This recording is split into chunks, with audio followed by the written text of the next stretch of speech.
বন্ধুরা, আসছে এবার নতুন শাকিব খান। ক্যারিয়ারের শুরুতে 1999 থেকে 2014 সাল পর্যন্ত শাকিব খানকে দর্শক দেখেছে একই রকম লুক আর চরিত্রে। তার এমন এক গেমে অভিনয় দেখতে দেখতে দর্শক যখন বিরক্ত, তখন ওই জাজ মাল্টিমিডিয়া তার জন্য আশীর্বাদ হয়ে এলো। এই প্রযোজনা প্রতিষ্ঠান তাকে নিয়ে নির্মাণ করলো কলকাতার সঙ্গে যৌথ আয়োজনের ছবি শিকারী। এই ছবিতে দর্শক পেল নতুন এক শাকিবকে। কলকাতার নির্মাতার কল্যাণে 16 বছরের ফিল্মি ক্যারিয়ারের বেড়াজাল ভাঙলেন শাকিব খান। এরপর একে একে জাজের যৌথ আয়োজনের নবাব, ভাইজান এলোরে, চালবাজ ছবি দিয়ে পরিপক্কতা পেলেন শাকিব। তারপরই এই নায়ক বুঝতে পারলেন ছবি করা মানে শুধু অর্থ উপার্জন নয়, শিল্প ও দক্ষতা এখানে অন্যতম। অতঃপর এই পথে হাঁটা শুরু তার। বলতে গেলে 2014 সালের পর থেকে অনেক ভালো ছবি উপহার দিয়েছেন তিনি। বারবার নিজেকে ভেঙেছেন, গড়েছেন, লড়েছেন নানা প্রতিকূলতার বিরুদ্ধে। যেমন সাম্প্রতিক সময়ে তুফান এবং তাণ্ডব ও বরবাদ। তার অভিনয়ে মুগ্ধ হয় দর্শক। এরই ধারাবাহিকতায় এবার শাকিবের নতুন একটি সিনেমা তৈরি হবে রোমান্টিক গল্পে। বানাবেন আজমান রুশো। এটি রুশোর প্রথম সিনেমা। এর আগে বেশ কিছু বিজ্ঞাপন বানিয়ে হাত পাকিয়েছেন এই নির্মাতা।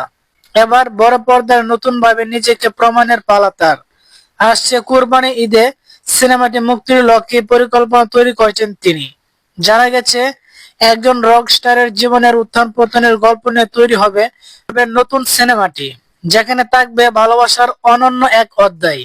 তবে এখনো চূড়ান্ত হয়নি সিনেমার নাম। সিনেমাটি নির্মিত হবে প্রযোজনা প্রতিষ্ঠান সান মিউজিক অ্যান্ড মোশন পিকচার্স লিমিটেডের ব্যানারে। নতুন এই সিনেমা নিয়ে জানতে যোগাযোগ করা হয়েছিল নির্মাতা আজমান রুশোর সঙ্গে। তিনি এ বিষয়ে এখনোই কোনো তথ্য দিতে চাননি। তবে সিনেমাটি নির্মাণের কথা অস্বীকার করেননি। জানা গেছে সবকিছু ঠিক থাকলে নতুন এই সিনেমার শুটিং শুরু হবে আগামী বছরের ফেব্রুয়ারিতে। দেশে এবং দেশের বাইরে একটানা শুটিং এর মধ্য দিয়ে শেষ হবে কাজ। শুটিং শুরুর আগে আনুষ্ঠানিকভাবে সিনেমা ও অভিনয় শিল্পীদের নাম ঘোষণা করা হবে। সাম্প্রতিক সময়ে শাকিব খানকে দেখা গেছে অ্যাকশন সিনেমায়। তুফান, বরবাদ, তাণ্ডব এবং ধুম ধাড়াক্কা অ্যাকশনের মুগ্ধ করেছেন তিনি। প্রিন্স সিনেমাটিও নির্মিত হবে একই ঘরানায়। কয়েকদিন আগে এক অনুষ্ঠানে শাকিব জানিয়েছিলেন রোমান্টিক গল্পে ফিরবেন তিনি। সত্যি হচ্ছে তার কথা। আগামী বছরও এর ব্যতিক্রম হচ্ছে না। দুই ঈদেই থাকবে দেশের নাম্বার 1 নায়কের সিনেমা। কয়েক মাস আগে ঘোষণা দেওয়া হয়েছিল আগামী রোজার ঈদে মুক্তি পাবে এই অভিনেতার Prince once upon A time in Dhaka এই মুভিটি। এবার জানা গেল ঈদুল আজহাতেও মুক্তি পাবে শাকিবের সিনেমা।